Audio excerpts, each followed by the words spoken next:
નમસ્કાર દોસ્તો, શાંતિશ્રમ ન્યૂઝમાં આપનું સ્વાગત છે।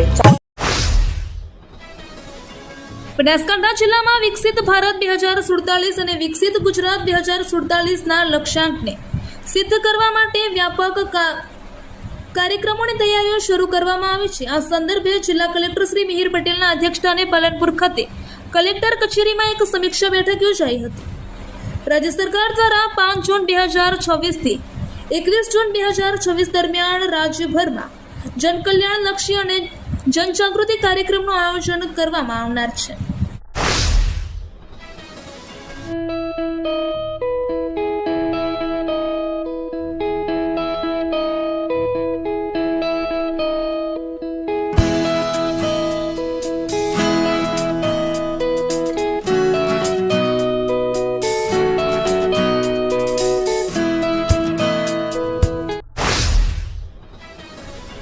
થરાદ તાલુકાના ખાનપુર ગામમાં છેલ્લા 24 કલાકથી વીજ પુરવઠો ખોરવાઈ જતા ખેડૂતો અને પશુપાલકો મુશ્કેલીમાં મુકાયા છે। વીજળી ન મળવાને કારણે પશુઓ માટે પાણીની ગંભીર સમસ્યા સર્જાઈ છે। આ મુદ્દે ખાનપુર ફીડરના મોટી સંખ્યામાં ખેડૂતોએ જીઈબી કચેરી ખાતે પહોંચી તાત્કાલિક વીજ પુરવઠો શરૂ કરવાની માંગ સાથે રજૂઆત કરી હતી। પવન અને વરસાદ બાદ ખાનપુર ફીડર હેઠળના વિસ્તારોમાં વીજળી ગુલ થઈ ગઈ હતી। ખેડૂતોના જણાવ્યા અનુસાર 24 કલાકથી વધુ સમયથી વીજળી બંધ હોવાથી પશુઓને પીવાનું પાણી પહોંચાડવામાં ભારે મુશ્કેલી પડી રહી છે। આ ઉપરાંત બફારા ભર્યા વાતાવરણમાં ગ્રામજનો પણ પરેશાન થઈ રહ્યા છે।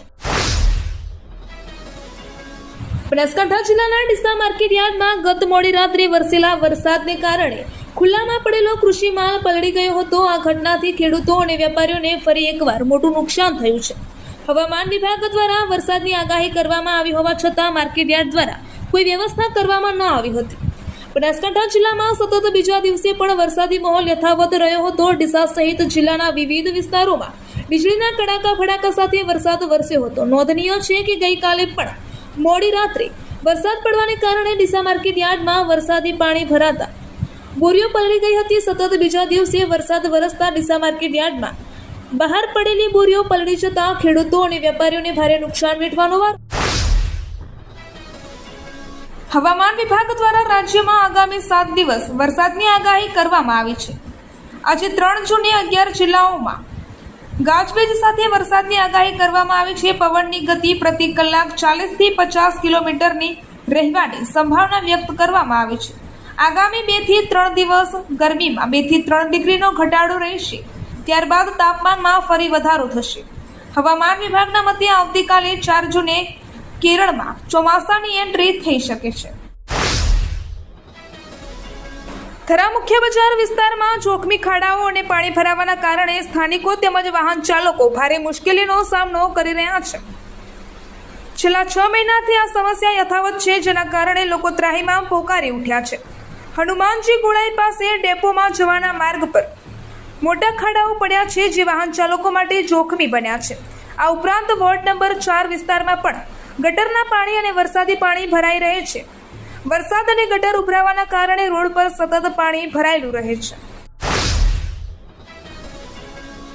બનાસકાંઠા જિલ્લાના ઓગળ તાલુકામાં મોડી રાત્રે આવેલા ભારે વાવાઝોડા અને વરસાદના કારણે ઇન્દ્રમણા ગામે પક્ષીઓનું ભારે નુકસાન થયું છે। કુદરતી આફતમાં 200 વર્ષ જૂનું લીમડાનું ઝાડ ધરાશાયી થતા અંદર રહેલ 500 થી વધુ સંખ્યામાં પોપટ ઘર બનાવીને રહેતા હતા। કુદરતી આફતમાં મોટા ભાગના પોપટ મૃત્યુ પામ્યા છે, જ્યારે 80 જેટલા પોપટ ઘાયલ થયા હતા। આ ઘટનાની જાણ થતાં જ ઇન્દ્રમણા ગામની જીવદયા ટીમ તાત્કાલિક ઘટના સ્થળે દોડી આવી હતી અને ટીમના સભ્યોએ મૃત્યુ પામેલા પોપટોને એકત્રિત કરી સમાધિ આપી હતી। પ્રકૃતિના આ દુઃખદ અંતને ગ્રામજનોએ આંસુભરી આંખે નિહાળ્યો હતો। ઘાયલ થયેલા 80 પોપટોને તાત્કાલિક સારવાર માટે થરા પાંજરાપોળમાં મોકલી આપવામાં આવ્યા હતા। પાંજરાપોળના તબીબો દ્વારા ઘાયલ પક્ષીઓની સારવાર શરૂ કરવામાં આવી છે।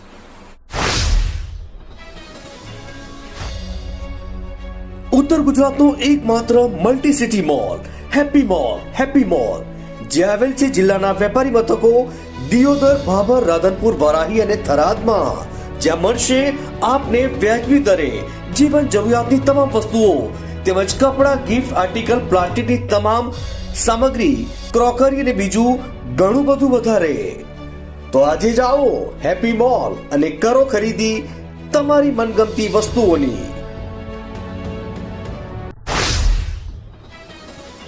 બનાસકાંઠાના ડીસા નગરપાલિકા હોલ ખાતે ડીસા વિધાનસભા વિસ્તાર અંતર્ગત એક મહત્વપૂર્ણ બેઠક યોજાઈ હતી. આ બેઠકમાં જિલ્લા ભાજપ અધ્યક્ષ કીર્તિસિંહ વાઘેલા, જિલ્લા પ્રભારી ધવલ દવે, જિલ્લા મહામંત્રી શ્રેયાંશ પ્રજાપતિ અને તરુણભાઈ મોદી ઉપસ્થિત રહ્યા હતા. આ બેઠક દરમિયાન તાલુકા પંચાયત, જિલ્લા પંચાયત અને નગરપાલિકાની વિવિધ બેઠકોમાં થયેલા કાર્યોની સમીક્ષા કરવામાં આવી હતી, જેમાં વિકાસલક્ષી યોજનાઓ અને સંગઠનાત્મક પ્રવૃત્તિઓ પર વિસ્તૃત ચર્ચા થઈ હતી.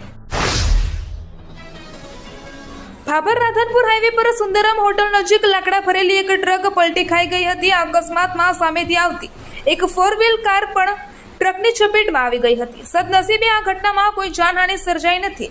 પ્રાપ્ત માહિતી અનુસાર GJ02YY6146 નંબરની લાકડા ભરેલી ટ્રક ભાભરથી રાધનપુર તરફ જઈ રહી હતી. ભાભરથી લગભગ 3 કિલોમીટર દૂર ટ્રક ચાલકે સ્ટીયરિંગ પરનો કાબુ ગુમાવતા ટ્રક પલટી ખાઈ ગઈ હતી. તે જ સમયે રાધનપુર તરફથી ભાભર આવી રહેલી GJ03KP2335 નંબરની 4-વ્હીલ કાર ટ્રક સાથે અથડાઈ હતી. થરાદ ખાતે વાવ-થરાદ જિલ્લાની ભારતીય મજદૂર સંઘની પ્રથમ કારોબારી બેઠક યોજાઈ. અસંગઠિત સંગઠનો ભારતીય મજદૂર સાથે જોડાતા હોદ્દેદારોની વરણી કરાઈ હતી. થરાદ ખાતે નવરચિત વાવ-થરાદ જિલ્લામાં ભારતીય મજદૂર સંઘની કારોબારી બેઠક યોજાઈ હતી, જેમાં નવીન હોદ્દેદારોની રચના કરવામાં આવતા સંગઠનના હાથ મજબૂત કર્યા.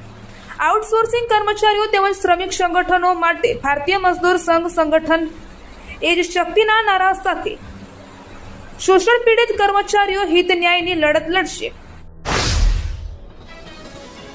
ગુજરાતમાં હજુ સુધી ચોમાસાની સત્તાવાર શરૂઆત થઈ નથી, ત્યાં જ સામાન્ય વરસાદમાં પણ અનેક વિસ્તારોમાં પાણી ભરાવાની સમસ્યાઓ સામે આવી રહી છે. ભારતમાલા હાઈવેની બાજુમાં આવેલા માંગરોળ સર્વિસ રોડ પર પાણી ભરાઈ જવાને કારણે સ્થાનિક વાહન ચાલકો અને રાહદારીઓ ભારે હાલાકીનો સામનો કરી રહ્યા છે. આ દ્રશ્યો કોઈ નદી કે નાળાના નથી, પરંતુ ભારતમાલા હાઈવેની બાજુમાં આવેલા માંગરોળ સર્વિસ રોડના છે.